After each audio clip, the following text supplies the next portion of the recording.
Всем привет! С вами Даша, и сегодня я буду строить настоящего колхозного работягу синего трактора. И не просто, а с прицепом. Прицеп будет наполнен сеном. И, кстати, интересный факт. Вы знаете, чем сено отличается от соломы? И до этого видео я не знала, как ответить на этот вопрос. Напишите в комментариях. Итак, поехали! У меня уже было несколько видео с этим МТЗ, так что, если вам интересно, как я его собираю, можете найти у меня на канале. Но самое интересное, что также я на маркетплейсе заказала прицеп. И он мне пришел в обычной коробочке и вот в таком количестве пупырки. Так что давайте вместе со мной откроем и посмотрим, что там внутри. Ну, пупырки не пожалели. Так, он тоже сделан из смолы и состоит из двух частей. Давайте, ходовая часть.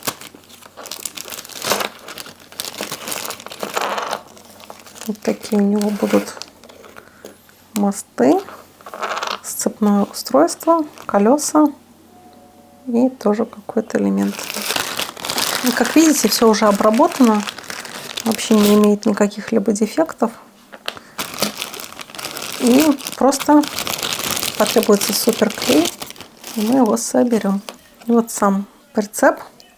Здесь только борта. Так что склейка будет довольно быстрой. Ну а купить все необходимое для моделизма, будь то наборы для сборки, краски, инструменты, вы можете в магазине «Модельная лавка». Там регулярно появляются новинки от Звезды, от АВД, от других мировых производителей. Для первого заказа действует промокод, который вы видите на экране. Он дает вам скидку в 500 рублей. Но если вы бывалый пользователь лавки, то есть промокод Даши, он дает вам скидку в 10%. Так что ссылка на магазин в описании. Переходи, там и все действующие промокоды. Поехали! После сборки я начала работу с грунтовки модели. И как и предыдущие трактора, я поделила модель на раму и на кабину. Этот трактор у меня будет в классическом для таких тракторов сине-голубоватом цвете. Так что при помощи красок от фирмы Machete я проделаю окрасочные работы. Производитель Model Tools очень удачно угадал с прототипом для своей модели. Это крайне популярная модель среди моих заказчиков, и только МТЗ я уже успела собрать 4 раза. А сам набор частенько исчезает с полок маркетплейсов. И по словам самого производителя, он еле успевает печатать эти наборы. Так что вот вам пример того, как одиночка, благодаря очень удачному выбору модели, занял свою нишу. Белым маркером я прорисую декоративные полосы на ободах колес. Этот трактор я делаю на заказ. И заказчик выставил ко мне интересные требования по модели, и в этом видео я покажу, как я их реализую. Я буду воспроизводить модели, видимо, из юности заказчика. Так что у меня получится типичный колхозный трактор с характерными элементами декора и кастомизации. И на самом деле, наверное, это очень здорово иметь такой экспонат у себя дома и наглядно делиться с подрастающим поколением забавными историями из юности и детства. Ну а дальше я прокрашу элементы салона кабины и двигатель. И меня часто спрашивают, почему же я крашу все в сборе. Именно для этой модели это очень критично.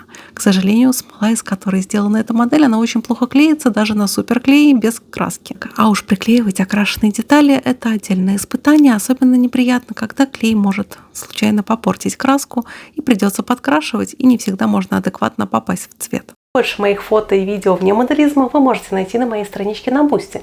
Там вы также сможете поддержать мою деятельность и попасть в титры к видео. Ссылочка на Boosty есть в описании к видео, так что тоже рекомендую подписаться еще и на мой Telegram. Там оперативно выходит информация о моих новых видео на канале Dasha Models и Dasha Technic. Ссылочка на Telegram есть тоже в описании.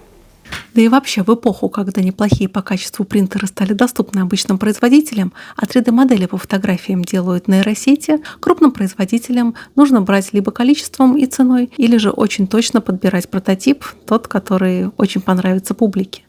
Ведь если есть модель на рынке по адекватной цене из полистирола, затевать проектирование своей модели этой же машины, я думаю, смысла особо и нет. А чем больше будет производителей и, как следствие выбора моделей, нам, моделистам, от этого только лучше. Ну а теперь еще один элемент декора, который мне нужно сделать. Это покрасить решетку радиатора в белый цвет. Тут я применяю тоже акриловые краски от фирмы Machete. И, наверное, эти краски единственные, кто приходит в такую погоду в адекватном состоянии. Эта зима выдалась особенно морозной.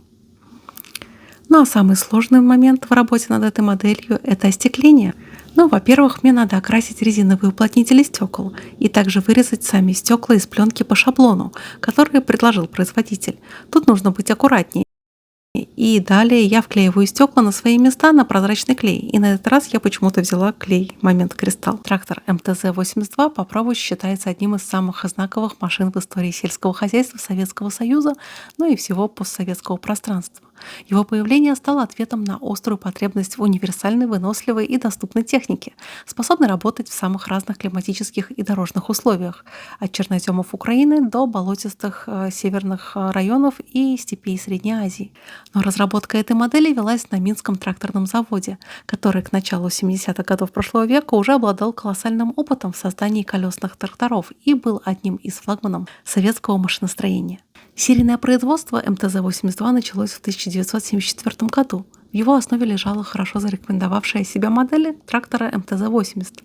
Однако ключевым нововведением стал подключаемый передний ведущий мост, обеспечивающий полноприводную схему. Это решение резко расширило возможности трактора. Он стал уверенно работать на влажных, рыхлых и заснеженных почвах, где заднеприводные машины часто оказывались бессильны.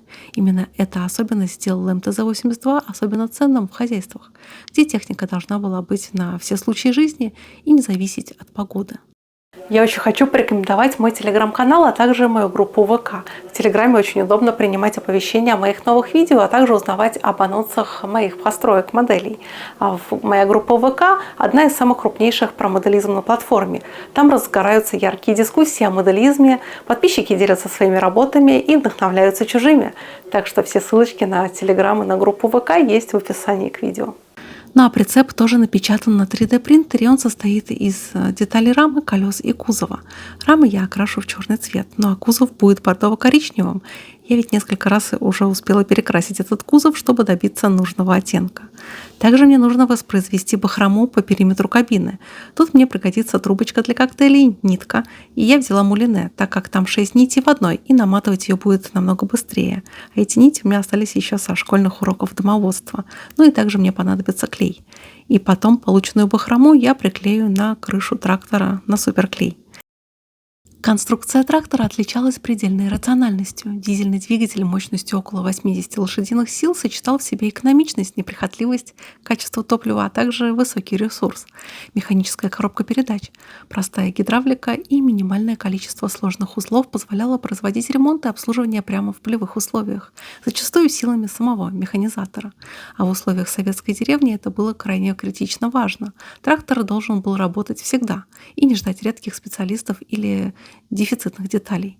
МТЗ-82 быстро стал универсальной машиной. Его использовали для пахоты, культивации, посева и уборки урожая, для транспортных работ в животноводстве, лесном хозяйстве и даже в коммунальной сфере. Ну а возможность агрегирования с огромным количеством навесного и прицепного оборудования превратила его в настоящий швейцарский нож сельского хозяйства. Во многих хозяйствах именно МТЗ-82 был основным, а иногда и единственным трактором, на котором держался весь производственный цикл. Но особую страницу в истории модели занимает экспорт. Под маркой «Беларус» МТЗ-82 поставлялся более чем в 100 стран мира. Его ценили за простоту, надежность и способность работать там, где более технологичная, но капризная техника быстро выходила из строя. Ну а в странах Азии, Африки, Латинской Америки этот трактор нередко становился первой механизированной машиной в фермерском хозяйстве и символом доступной индустриализации сельского труда. После сборки трактора я решила придать ему шарма бывалого сельского трудяги, но без особого фанатизма и загрязнений. Все-таки за этой машиной следил тракторист, и она была не совсем заброшенной. Ну а после распада СССР МТЗ-82 не исчез, а напротив доказал свою жизнеспособность. Модель пережила несколько этапов модернизации, получила улучшенные кабины, более комфортные условия для оператора, доработанную гидравлику и двигатель, соответствующие современным экологическим требованиям. И при этом базовая концепция осталась неизменной. Простая и честная и надежная машина, рассчитанная на долгие годы службы. Сегодня МТЗ-82 не просто трактор, а живая часть истории. Он ассоциируется с сельской жизнью, тяжелым, но настоящим трудом инженерной философии, в которой во главу угла ставится практичность и надежность. Также я затонирую прицеп трактора при помощи черной смывки и сделаю пучки соломы. Я их сделаю из водопроводного льна и свяжу их просто обычной ниткой. Хотя сначала я решила почему-то сделать это проволокой, но дальше я воспользовалась обычной ниткой. Для многих поколений механизаторов этот трактор стал первой машиной, на которой они учились работать. Ну и потом его образ до сих пор вызывает уважение и теплую ностальгию. И даже сегодня я вижу этот трактор практически каждый день. Он убирает снег в моем дворе.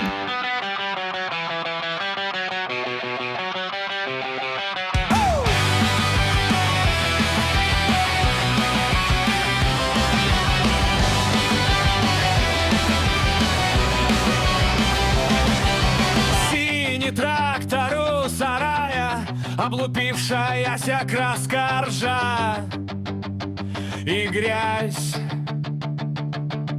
Дед ругается, я мечтаю, что на нем из этой ямы смогу смыться в раз. Эй, синий трактор, вези меня прочь через колею, бурьян и ночь. Плюнь маслом в небо, взорвем тишину. Синий трактор, я к тебе пристегну свою скучную. Ну и в самом конце своей работы я перевяжу груз прицепа, как бы это сделал настоящий тракторист.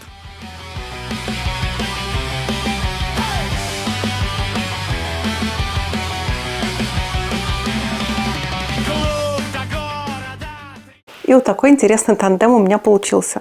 Закреплять я пока не стала, но в целом мне эта работа очень понравилась, и она вдохновляет меня. Мне очень нравится собирать технику, которая работает в поле или же на дорогах города. Это, наверное, самый интересный вид моделизма лично для меня. До новых встреч. Пока-пока. Слышу, чихнул под окном движок от боли. Мой железный психопат меня позвал. Эй, синий трактор!